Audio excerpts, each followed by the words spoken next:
Hey everyone, this is Grant Drawe, the Vice President of Research and Innovation at CAP Index. Today we're going to be discussing how to navigate crime data, going over some Q3 numbers, as well as a broad overview of crime data in the US. We want to touch on the headlines, what we see day in, day out, and might pop up on your phone, email, truly the headlines that can be deceiving. What are you supposed to make sense of? Is crime up or down?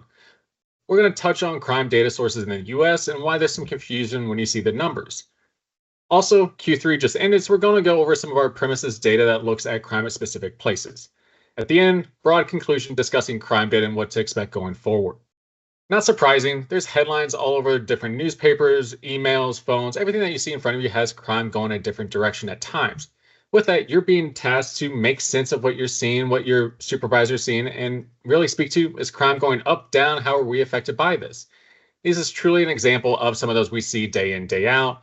Some of the more comical ones speak to look for ones in Tennessee, best places to live, according to one. And then about a month later, Tennessee is ranked as one of the worst states for quality of life. So you have a lot of these conflicting news stories that pop up, and you're tasked with how to make sense of this. It's really no different than when we think about crime data. So is crime up, down? Why is there so much confusion about this?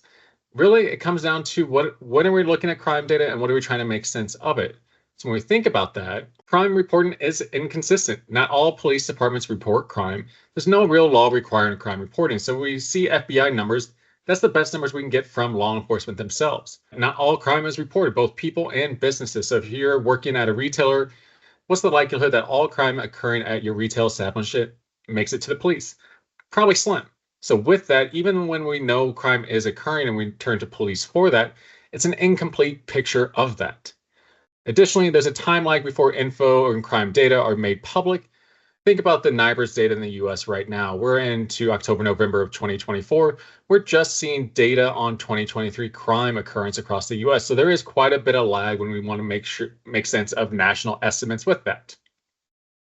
And of course, what we'll touch on today, we have FBI data, we have local police department, we have the National Crime Victimization Survey, we have the old UCR SRS system, and the newer NIBRS system as a whole. If we turn to crime data, a lot of us that live in a city probably see local news reports about crime occurring in your area, surrounding cities, everything with that. Local law enforcement agencies do collect crime data. A lot of our larger cities in the US have data portals that have this openly available. Others that don't, you can submit an open records request, a FOIA request. There's a couple of names to it. But with that, it's a mixed bag of what you receive when you request this type of data. It can be calls for service, it can be incidents. It might not be as granular as you'd want or as detailed as you want to really make sense of what's going on in your area. But at the other hand, it is local data that you're getting from a local law enforcement agency, city, county, university, any of those.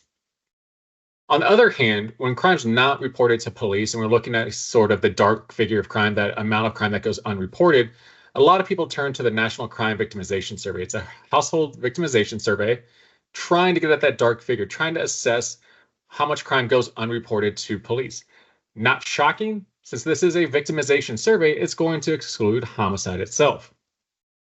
On the other end, when we see a lot of the headlines, a lot of agencies are turning to the FBI to get their numbers. Again, crime data are reported by local law enforcement agencies, aggregated up to the FBI. Then the FBI displays these numbers through the Crime Data Explorer, a number of different outlets, but that's the most common one. This is voluntary submitted by agencies to the FBI. And again, keep in mind, only consists of crime reported to law enforcement, so truly missing out on some of those that go unreported. To touch on that part, the NCVS dashboard that you see in front of you are some screenshots that we grabbed to just illustrate the underreporting that comes with crime data itself. So NCVS has an online tool that you can look at these, and what you see in front of you are reporting patterns of victimization. So what you see is victimizations reported to police in 22 and 23. As you can see, over half of the violent crime was not reported to police in 22 or 23. Similar results for property crime goes up quite a bit in terms of how little is reported to police as a whole. But that illustrates when we think about our national crime numbers that we see from the FBI, it's not capturing all types of victimization. Not everyone's always turning to the police. This is kind of the highlight of the NCVS dashboard and what you can drill down into. So when we look at the dashboard, it does give you a lot of filters to look at. On the left, you can see the reason why people are reporting to police, and about 40% just didn't report it to the police at all. Other times when they do, it is for self-protection within that for violent victimization. On the right-hand side, though, if we're looking at violent victimizations not reported to police, you can see that they dealt with it another way, or they just believe that police could not or would not be able to solve it for them. So you start to see what's going on behind the scenes and why people are not reporting it to the police itself. Additionally, they have a lot of different options on the dashboard to work with. On the left-hand side, you can see we separated by region of the US, starting in 2019 to 2023. So if the arrow is going to the right, you see that there is an increase in violent victimization in the Northeast from 2019 to 2023, and that's how you would interpret it. If it's going to the left, there's a decrease over that time span, but you can see there are some regional differences in violent victimization. In the middle, we're introducing by location, so you can look at near a victim's home, a relative's, commercial parking lot, public area, school, or other, and some of the trends across the region itself. Then on the right, if we're just looking at the location itself, so it gives you the option to have one filter or one variable that you're selecting on, or a cross one to see how it differs across, say, location and region. Truly looking at differences across time, but lets you see the trending and victimization patterns. Oftentimes, NCVS is used in conjunction with the FBI, UCR, SRS data, now known as NIBRS going forward, but that's the law enforcement data side. So with that, in 2021, the FBI sunsetted UCR, SRS, so the Summary Reporting Statistics. With that, there was a switch over to NIBRS, the National Incident-Based Reporting System in 2020, and there's been a bit of a lag. Not all agencies were prepared to make that jump into NIBRS data reporting, and we're behind. As you can see in 2022, we just had about 10,500. 2023, it jumps up to about 11,600. We're still behind that in total, about 19,000 agencies in the US. SRS had greater reporting practices across the US, but that's been going on for many more decades than NIBRS has as a whole. With that, though, NIBRS is a great data system itself. Reporting practices to get at more specificity in reported offenses, gets rid of the hierarchy part that the UCR had. So if there was a motor vehicle theft that also had a homicide, with SRS, you would see the homicide itself. With NIBRS, you would get both of those offenses as well. So with that, there is a growth in NIBRS. Great data. I'm a huge fan of this myself. We use it within CAP regularly when we're mapping our data and trying to aggregate it across multiple agencies. But there is a large lack in availability of the data. We're going around to local law enforcement agencies themselves to collect it. The FBI does make this available towards the end of the following year, to where you can go and download and actually look at the data itself. There is just a large lag in auditing the data, going through that process and then making it publicly available. But it is a very rich data set compared to the UCR SRS. So let's get into some of the confusion about crime itself. So typically there's a strong focus on crime and news with a focus on retail. That's making it the headlines nowadays, especially as we come into the holiday season. Retail crime, organized retail crime, is grabbing the headlines left and right. With that, there's visible deterrence from larceny shoplifting. Is seen by many in public, so be it locking up of items in aisles, your guard towers, your cameras, all of that is more visible deterrence, target hardening that we're starting to see. And there also is an interest in kind of the growing loitering, people without housing, homelessness issues at large that come around some of these retail stores itself. So it becomes a broader social context of trying to understand crime at specific locations, businesses with that.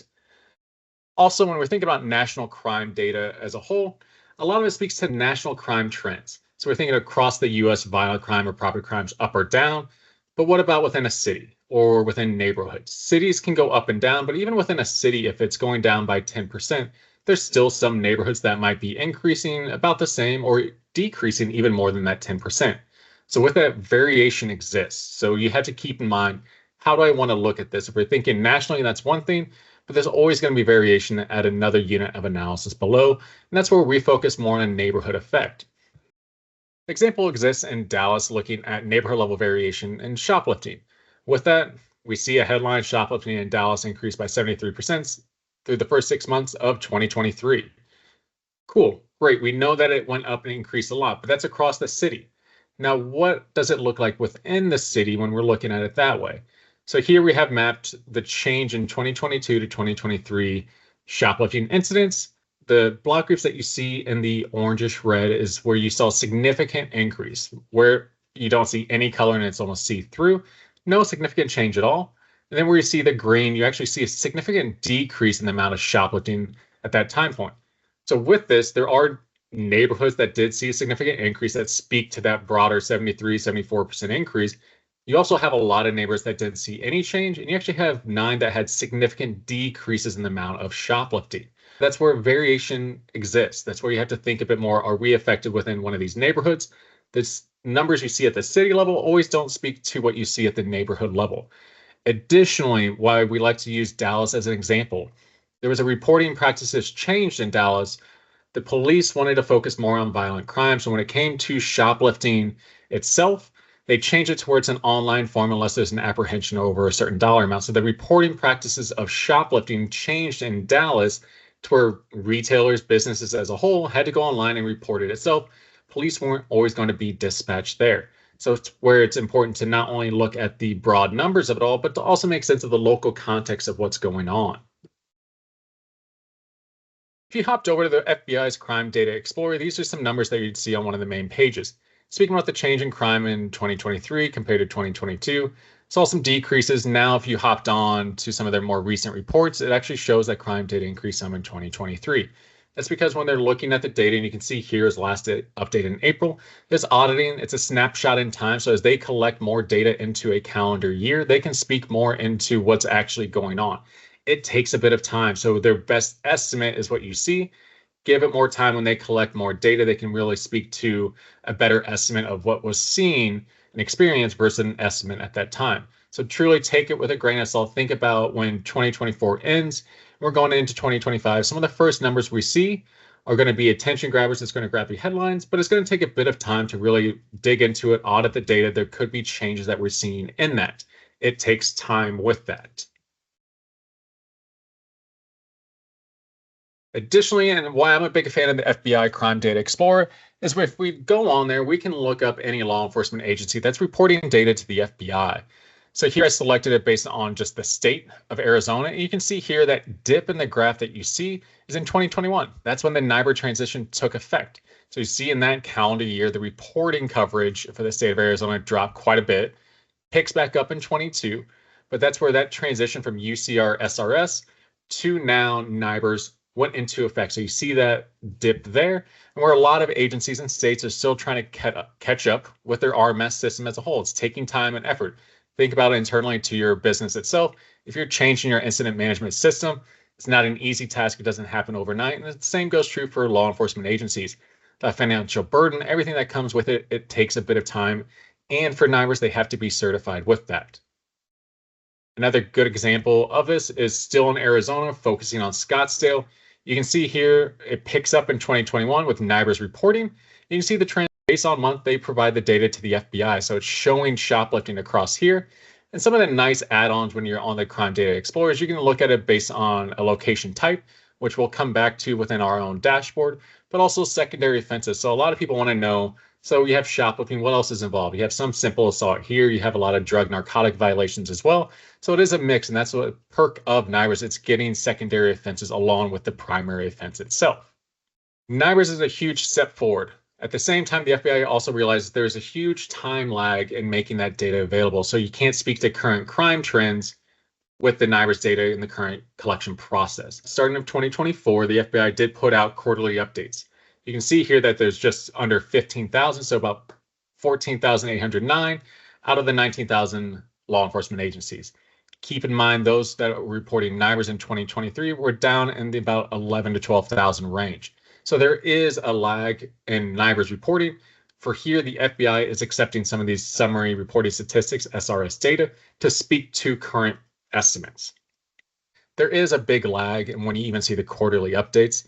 So through Q2 of 2024, this was made available on September 30th. So there is still a lag, but at least it's a better snapshot of what's going on across the US.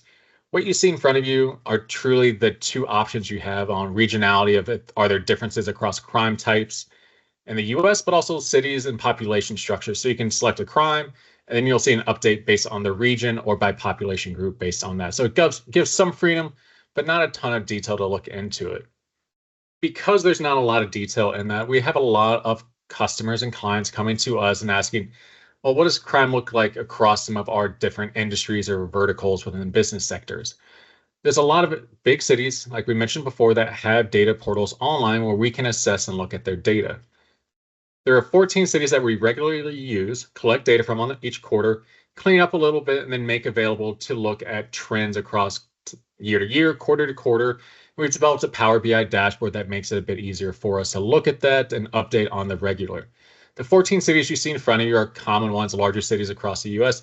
There's probably another handful out there that we could get. It's just the reporting practices have shifted so much from quarter to quarter. We've kicked a few out currently. They might get added in down the line. With that, though, while we select these 14 cities, they also have a location category that's reflected in NIBRS. So we can look at residential, hotel, motel, healthcare, restaurant, financial, and retail. You can see in the restaurant, financial, and retail, we have a couple different categories that are made up in those. But we can look at crime across these different types of business verticals or home residents and see what crime's trending. So within our dashboard, this is the main slide that it comes up first to, or the main visualization point. At the top, you can see just the broad counts that we're looking at. In the middle, you can start to see crime by month and year. Start on the left, you have 2022, then going to the right, the darker blue, you have 2024. Generally speaking, across most months, you're starting to see some decline in 2024, which is reflected in a lot of what we're seeing nationwide across sources. At the bottom, we have a temporal heat map that has day of the week and hour of the day. It gives you a reflection of truly hot time points. Now, if we wanted to get into it, you can see the filters that we have on the right by year, by location type, and that speaks to the NIBRS location type. We can get into specific crime categories, and specifically, if we wanted to just look at one of the 14 cities, we can do all of those selections in here. So on the second page of our dashboard, we get into just broad changes, and we're looking at percent change. So in the middle here, you can see some of the quarterly comparisons, and then on the far right, you can see year-to-date 2023 to year-to-date 2024. So we're seeing about a 2% reduction across all crime types across the 14 cities so far. Now, if we change this based on location type, so if we were only interested in retail and say shoplifting or larceny, that would look very different than everything as a whole. This is aggregate data itself versus slicing it to look at specific relationships in crime occurrence. Across the bottom, similar, we have hour of the day, and there's some temporal patterns, and then on the right, we have time of day. Now, we do have other pages within our dashboard that are internal facing. I'll speak to those, and if there is interest in it, please feel free to reach out to us. But really, those detailed percent change is looking at significant change. So just because there is a percent change does not always mean that's a significant change. We added in some significant tests to see, is this a meaningful increase or decrease in crime occurrence itself? If that's of interest, feel free to reach out, but I won't cover that in this presentation today.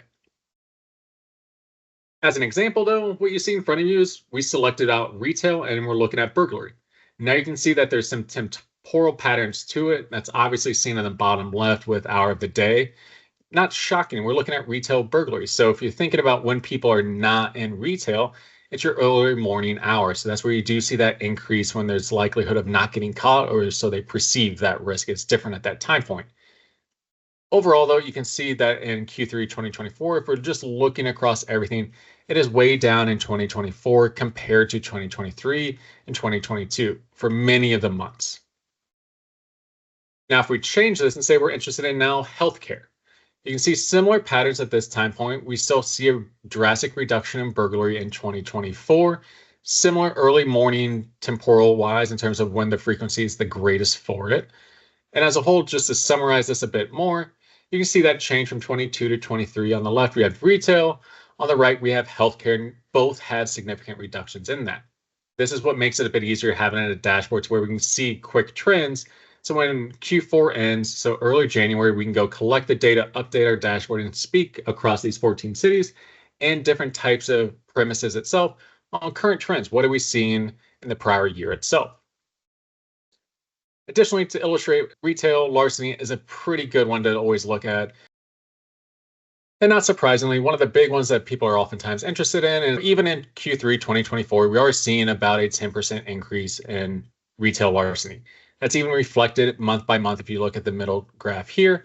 And not shockingly, if you look at hour of the day, it's reflecting general hours of when stores are open. So truly larceny, if you think about when they're being caught or when stores are operating, we know that there's certain time points here, especially early afternoon, that we're seeing that. Then there was a reduction overnight when not as many stores are open across these 14 cities.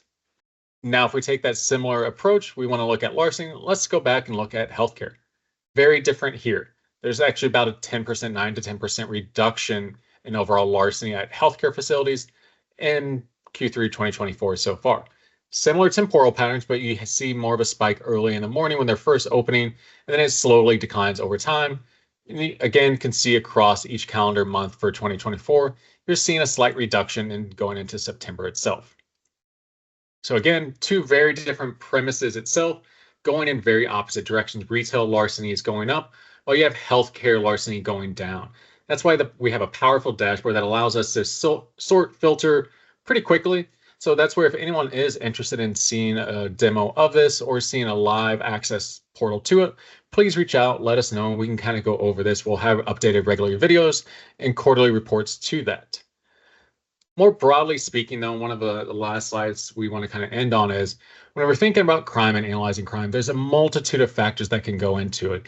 And this is a slide that I've used before, the things that go through my mind from a place-based perspective of what could affect crime. I'm taking a place-based approach, so I think spatially in that sense.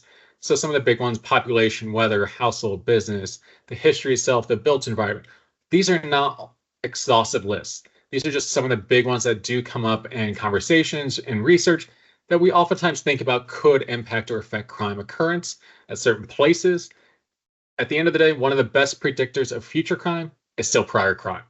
So we build these advanced models, but at the end of the day, a good predictor to understand future risk is still prior risk. So we want to look at what's affecting that prior risk and these other factors with the built, business, household, weather, population, and a multitude of other factors provides our contextual value of what's creating that risk profile for higher crime and lower crime areas. Thanks for watching. Access our full crime statistics report compiled by our crime experts by scanning the QR code. Don't forget to follow us on LinkedIn and YouTube. If there's any questions, please reach out to me, Grant Jarvis. We have a great team here of crime experts. Happy to use them to answer any of your questions. Thanks. Bye.